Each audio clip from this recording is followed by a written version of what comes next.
Welcome to స్వతంత్ర. నేను విజయ్. ముందుగా హెడ్లైన్స్ చూద్దాం. టీడీపీ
చంద్రబాబుతో మైలవరం మాజీ ఎమ్మెల్యే దేవినేని ఉమా భేటీ అయ్యారు. అధినేత చంద్రబాబు మాటే శిరోధార్యమని అన్నారు. తాను చంద్రబాబు కుటుంబ సభ్యుల్లాంటి వాడిని అని చెప్పుకొచ్చారు. మైలవరం సిట్టింగ్ ఎమ్మెల్యే వసంత కృష్ణప్రసాద్ టీడీపీలో చేరడం దాదాపుగా ఖరారైంది. దీంతో మైలవరం సీటు వసంతకు కేటాయిస్తారని తెలుస్తోంది. దీంతో ఉమా నియోజకవర్గం మారుస్తారనే ప్రచారం సాగుతుంది. ఈ నేపథ్యంలో చంద్రబాబు దేవినేని ఉమతో భేటీ అయ్యారు.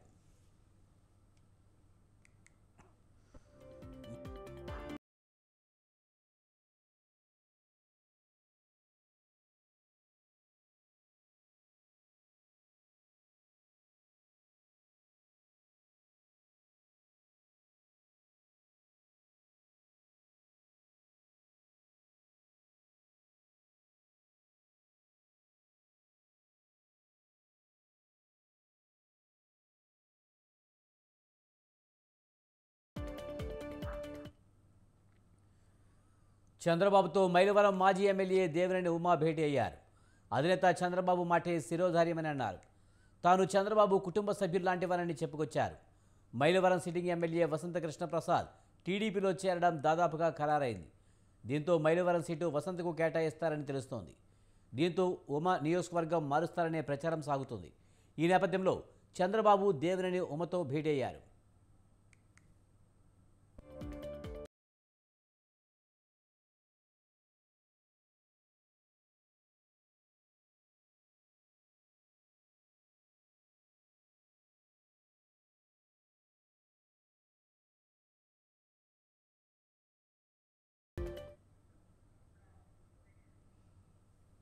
టీడీపీ జనసేన పార్టీలు ఢిల్లీలో అమిత్ షాని కలిసినా, అమితాబ్ బచ్చన్ని కలిసినా తమకు సంబంధం లేదని ఆంధ్రప్రదేశ్ మంత్రి బొత్స సత్యనారాయణ అన్నారు. ఎన్నికలు అయ్యే వరకు అలా కలుస్తూనే ఉంటారని చెప్పారు. వారికి విధి విధానాలు లేవని తెలిపారు. మళ్లీ దోచుకు తినడానికి ప్రయత్నిస్తున్నారని ఆరోపించారు. చూస్తున్నారు అది రేపు ఎన్నికలప్పుడు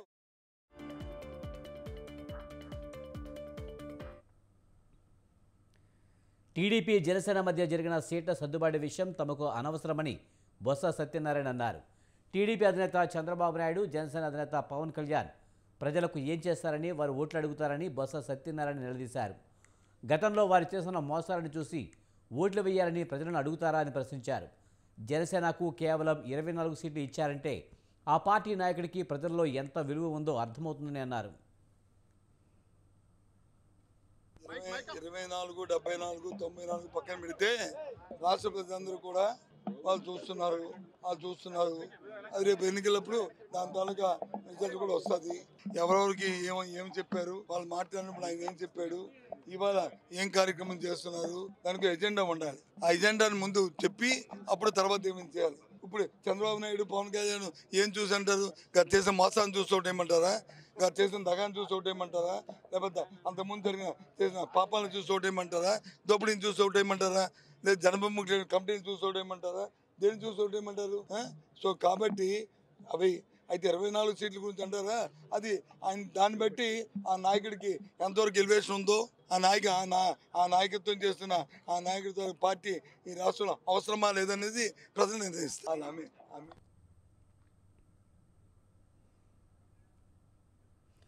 తెలుగుదేశం, జనసేన పార్టీల పొత్తులపై ఏపీ బీజేపీ అధ్యక్షురాలు దగ్గుబాటి పురంధరేశ్వరి కీలక వ్యాఖ్యలు చేశారు.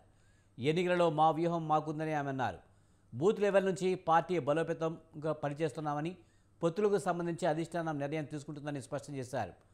కేంద్రం పెద్దల ఆదేశాల మేరకే తాము పోటీ చేసే స్థానాలు ఖరారవుతాయని చెప్పారు. టీడీపీ, జనసేన అన్ని సీట్లు ఇంకా ప్రకటించలేదని, బీజేపీ అధిష్టానం పొత్తు ఖరారు చేశాక పోటీ చేసే సీట్లపై ఆలోచన చేస్తామన్నారు. అప్పటి వరకు బీజేపీ 175 ఎమ్మెల్యే, 25 ఎంపీ సీట్లలో పోటీ చేసేలా పనిచేస్తుందని పురంధరేశ్వరి స్పష్టం చేశారు.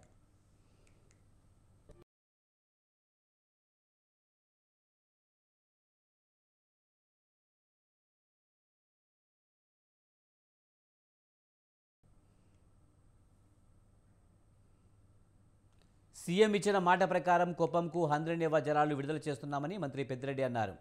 హంద్రీనివా కుప్పంకు జీవనాడి లాంటిదని తెలిపారు. కుప్పం నియోజకవర్గానికి నీరు అందించడంలో భాగంగా హంద్రీనివా కాలువ నిర్మాణం పూర్తి చేయడం జరిగిందన్నారు. ఈ కాలువ ద్వారా కుప్పం నియోజకవర్గంలో దాదాపు 54 చెరువులకు నీరు అందించే విధంగా పరిస్థితి ఉందన్నారు. కుప్పం నియోజకవర్గం ప్రజల చిరకాల వాంఛను నెరవేర్చేలా రామకుప్పంలో పూజా కార్యక్రమం నిర్వహించి హంద్రీనివా నీటిని విడుదల చేయడం జరుగుతుందన్నారు. 35 సంవత్సరాలు ఇక్కడ శాసనసభ్యుడిగా ఉన్నాడు. మళ్ళీ ఇప్పుడు 8వ పోటీ చేయబోతూ ఉన్నాడు. ఈ 35 సంవత్సరాలలో 14 సంవత్సరాలు ఆయన ముఖ్యమంత్రిగా ఉన్నాడు. 14 సంవత్సరాలు ముఖ్యమంత్రిగా ఉండి మిగతా అంతా కూడా అతను ప్రతిపక్ష నాయకుడిగా ఉన్నాడు. ఏ హోదాలో కూడా అతను ఈ హంద్రీనివా నీళ్లు కుప్పంకి తీసుకురావాలని ఆలోచన చేయలేదు. పాలర్ ప్రాజెక్ట్ కట్టాలని కూడా ఆలోచన చేయలేదు. ఇరిగేషన్ మీద అతను ఏది కూడా శ్రద్ధ చూపించలేదు. తాగునీటికి కానీ సాగునీటికి కానీ ప్రాధాన్యత ఇవ్వలేదు. కేవలం ఏదో తూతూ మంత్రంగా 4 రోడ్లు అట్లా నల్లగా చేసి నేను డెవలప్ చేశానని చెప్పారు. ఈరోజు చూస్తే కుప్పం అభివృద్ధి 4.5 సంవత్సరంలో మేము ఒక మున్సిపాలిటీని చేశాము. మున్సిపాలిటీకి ఒక పర్మనెంట్ బిల్డింగ్ ప్రోగ్రెస్లో ఉంది. దాదాపు 7 కోట్లతో ప్రోగ్రెస్లో ఉంది. ఆర్డీఓ అంటే జనసేనకు 24 సీట్లు ఇవ్వడంపై మాజీ మంత్రి హరిరామ జోగయ్య ఫైర్ అయ్యారు. ఒకరు ఇవ్వడం, మరొకరు దేహి అనడం పొత్తు ధర్మం అనిపించుకుంటుందా అని ప్రశ్నించారు. జనసేన 24 సీట్లకు మించి నెగ్గగలిగే స్తోమత లేదా అంటూ నిలదీశారు. జనంలో జనసేన పరిస్థితి ఇంత హీనంగా ఉందా అని ప్రశ్నించారు. ఈ పంపకం కూడా ఆంధ్రప్రదేశ్ రాష్ట్ర ప్రయోజనాల కోసమేనని పవన్ చెప్పగలరా అంటూ ఆగ్రహం వ్యక్తం చేశారు మాజీ మంత్రి హరిరామ జోగయ్య.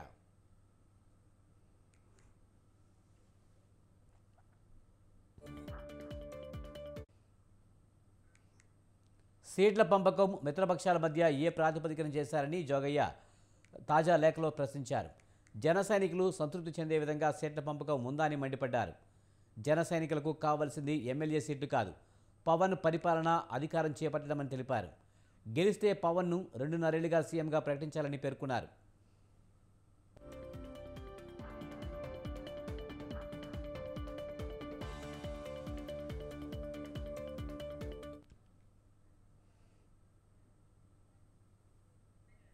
భద్రాద్రి కొత్తగూడెం జిల్లా రామవరంలో సోలార్ ప్లాంట్ను డిప్యూటీ సీఎం భట్టి విక్రమార్క ప్రారంభించారు.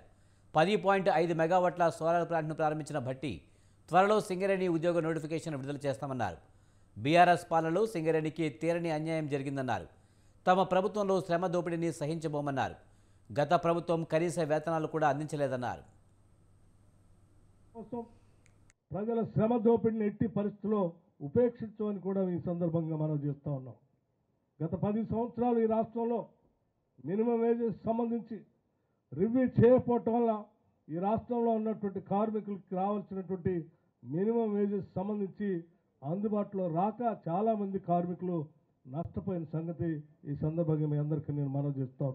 ఆ బొగ్గుగోళ్ళు సింగరేణి చేతుల్లోంచి పోనీయకుండా కాపాడుకొని సింగరేణికే చెందినట్టుగా చూడాల్సిన బాధ్యత కూడా ప్రభుత్వం పైన ఉందని చెప్పి వారందరూ చెప్పినటువంటి మాటల్ని పరిగణలో తీసుకొని రాష్ట్ర ప్రభుత్వ పరంగా మేము రంగారెడ్డి జిల్లా చేవెళ్లలో ఈ నెల 27 నుంచి కాంగ్రెస్ ప్రభుత్వం మరో 2 గ్యారెంటీలకు శ్రీకారం చుట్టబోతుంది. అందుకు సంబంధించిన ఏర్పాట్లను మంత్రి శ్రీధర్బాబు పర్యవేక్షిస్తున్నారు. ఈ నేపథ్యంలోనే చేవెళ్ల కార్యకర్తలతో సమావేశమయ్యారు. 27న జరగబోయే సమావేశానికి పెద్ద ఎత్తున ప్రజలను తీసుకురావాల్సిందిగా కోరారు. 500 సిలిండర్, 200 యూనిట్ల ఉచిత విద్యుత్ పథకాలను చేవెళ్ల నుంచి ప్రవేశపెట్టడానికి ముఖ్య కారణం చెప్పారు మంత్రి. కాంగ్రెస్ పార్టీకి చేవెళ్ల సెంటిమెంట్గా మారిందన్నారు. తాము ప్రవేశపెట్టబోతున్న పథకాలను చూసి బీఆర్ఎస్ నాయకులు ఓర్వలేక తప్పుడు ప్రచారం చేస్తున్నారని ఫైర్ అయ్యారు. టీఆర్ఎస్ పార్టీ వారిని కోరుతా ఉన్నాం, ఇప్పటికైనా మీరు మొండి వైఖరిని పక్కన పెట్టండి. మేము 100 రోజుల్లో మొదలు పెడతామని చెప్పినాం. మేము ఇచ్చిన 6 గ్యారెంటీలు అని అంతపూర్వకమే వెసులుబాటు చేసుకొని ప్రజలకు ఇచ్చిన వాగ్దానాలను అమలు చేయాలనే ఒక చిత్తశుద్ధితో పోతా ఉన్నప్పుడు మీకు ఏదైనా అనుభవం ఉంటే, మీకు ఏదైనా ప్రజల గురించి మంచి చేయాలని ఆలోచన ఉంటే ఆ ఆలోచనను పంచుకునే ప్రయత్నం చేయండి తప్ప ఎప్పుడు ఈ పథకాలు ఆగుతాయా, ఎప్పుడు మా పార్టీ లాభపడదామని ఆలోచన చేయకుండా ప్రభుత్వం మీరు నడపాలని యావత్ తెలంగాణ ప్రజలు మాకు ఒక అవకాశం ఇచ్చింది. ప్రజలు ఇచ్చిన తీర్పును గౌరవించే ఆలోచన చేయాలి టీఆర్ఎస్ పార్టీ కానీ బీజేపీ పార్టీ కానీ. ఈ రోజు 2 పార్టీలు కూడా ఎప్పుడు వీరు పెట్టిన పథకాలు ఫెయిల్ అవుతాయి, ఎప్పుడు మేము ప్రజల వద్దకు వెళ్ళి ఫెయిల్ అయినాయని చెప్పాలనే ఆలోచన చేస్తా ఉన్నారు తప్ప అరే ప్రజలకు ఇచ్చిన వాగ్దానాలను వీరు అమలు చేస్తా ఉన్నారు, ఇంకా ఏ విధంగా బాగు చేస్తే బాగుంటుందని వారి మనసులో ఉన్న ఆలోచన చెప్పకున్నా పర్వాలేదు. కానీ అధికార పార్టీపై బీఆర్ఎస్ వర్కింగ్ ప్రెసిడెంట్ కేటీఆర్ ఘాటు విమర్శలు చేశారు. బీఆర్ఎస్ కార్యకర్తలపై దాడులు చేస్తే ఊరుకునేది లేదన్నారు. మరికొద్ది రోజులు భరిస్తామని, తర్వాత వాళ్ళ ఇటుకలతోనే కొడితే తాము రాళ్లతో కొడతామని హెచ్చరించారు. రేవంత్ రెడ్డి అధికారంలోకి వచ్చిన తర్వాత రైతు బంధు కోసం మొఖాలు చూసుకునే పరిస్థితి వచ్చిందన్నారు. కరెంటు కోతలు, తాగునీటి గోసలు ప్రారంభమయ్యాయన్నారు. ఇదేనా మార్పు అంటే అని ప్రశ్నించారు. మిషన్ భగీరథను నిర్వహించే తెలివి కూడా ఈ ప్రభుత్వానికి లేదన్నారు. కాంగ్రెస్ పార్టీ నాయకులే అధికారంలోకి వస్తామని అనుకోలేదని, అందుకే అడ్డగోలుగా హామీలిచ్చారని విమర్శించారు.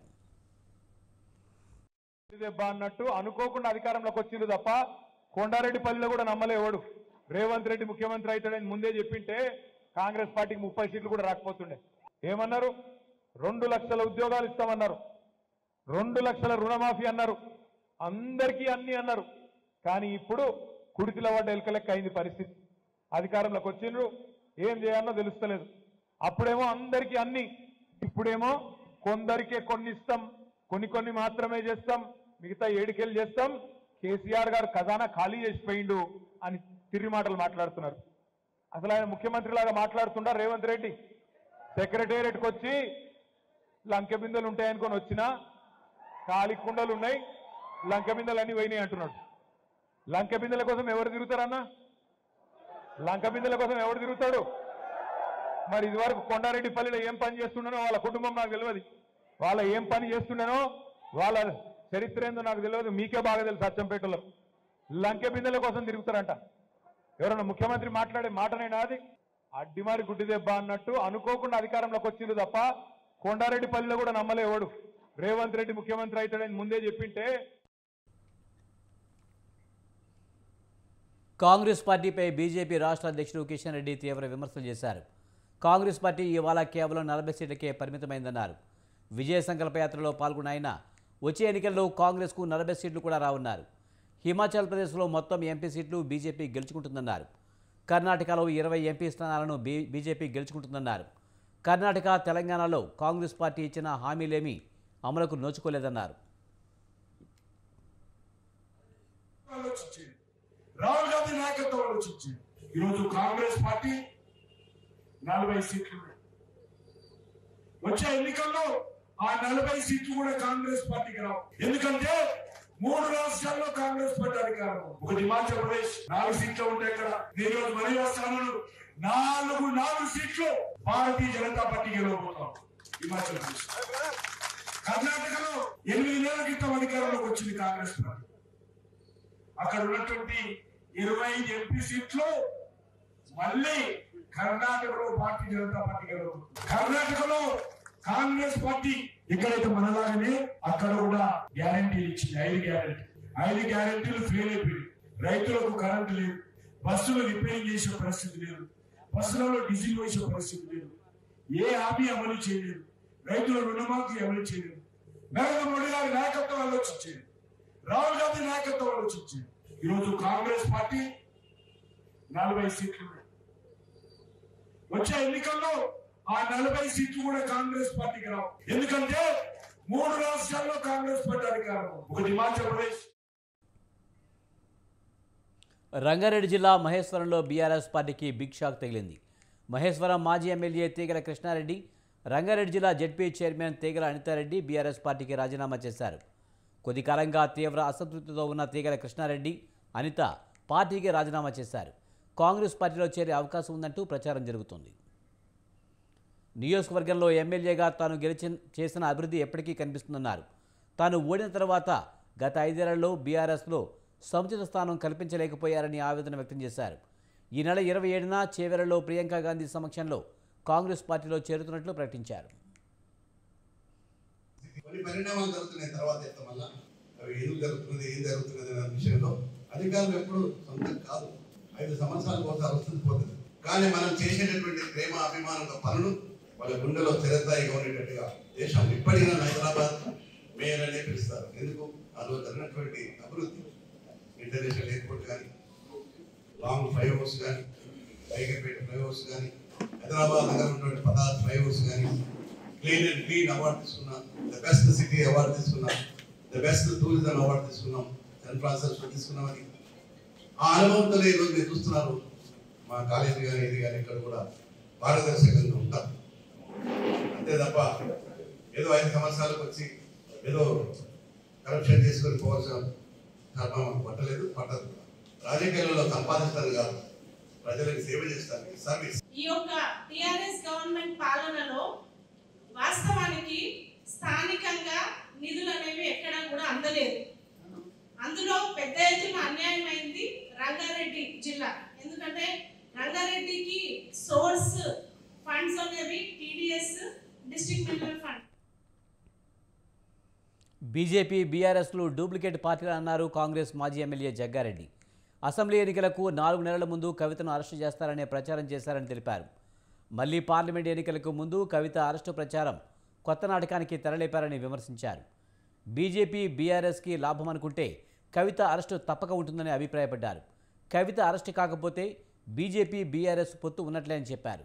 గతంలో కిషన్ రెడ్డి, బండి సంజయ్ మాటలకు విలువ లేదన్నారు.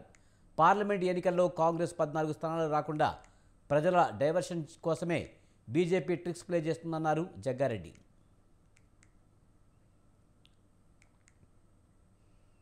బీఆర్ఎస్ ఎమ్మెల్సీ కల్వకుంట్ల కవిత సీబీఐకి లేఖ రాశారు. సిఆర్పిసి సెక్షన్ 40A కింద జారీ చేసిన నోటీసును రద్దు చేయాలని లేదా ఉపసంహరించుకోవాలని ఆమె అన్నారు. ఏమైనా సమాధానాలు కావాలనుకుంటే వర్చువల్ పద్ధతిలో హాజరవడానికి అందుబాటులో ఉంటానని తెలిపారు. తనకు ముందే నిర్ణయించిన కార్యక్రమాలు ఉన్నాయని, ఈ నెల 26న సిబిఐ విచారణకు హాజరు కావడం సాధ్యం కాదని చెప్పారు. గతంలో తనకు జారీ చేసిన సెక్షన్ 160 నోటీసుకు ప్రస్తుత సెక్షన్ 41A నోటీసు పూర్తి విరుద్ధమని అన్నారు. సెక్షన్ 41A కింద నోటీసులు ఎందుకు ఇచ్చారో స్పష్టత లేదని తెలిపారు. ఎన్నికలు సమీపిస్తున్న వేళ నోటీసులు జారీ చేయడం అనేక ప్రశ్నలకు తావిస్తుందన్నారు. తనకు ఎన్నికల ప్రచార బాధ్యతలు ఉన్న వేళ ఢిల్లీకి పిలవడం ఏంటని అన్నారు. ఇది తన ప్రజాస్వామిక రాజ్యాంగ హక్కులకు భంగం కలిగిస్తుందని తెలిపారు. సిబిఐ చేస్తున్న ఆరోపణల్లో తన పాత్ర లేదని కవిత అన్నారు. అంతేకాక కేసు కోర్టులో పెండింగ్లో ఉందని చెప్పారు.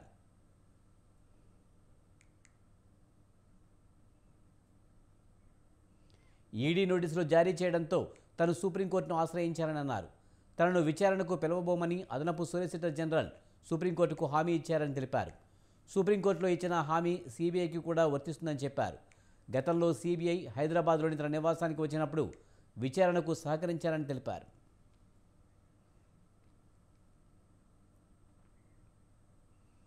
కాంగ్రెస్ నాయకుడు రాహుల్ గాంధీ ఆధ్వర్యంలో సాగుతున్న భారత్ జోడో న్యాయయాత్రలో కాంగ్రెస్ ప్రధాన కార్యదర్శి ప్రియాంక గాంధీ వాద్రా పాల్గొన్నారు. న్యాయయాత్రకు ప్రజలు పెద్ద ఎత్తున హాజరై బ్రహ్మరథం పట్టారు.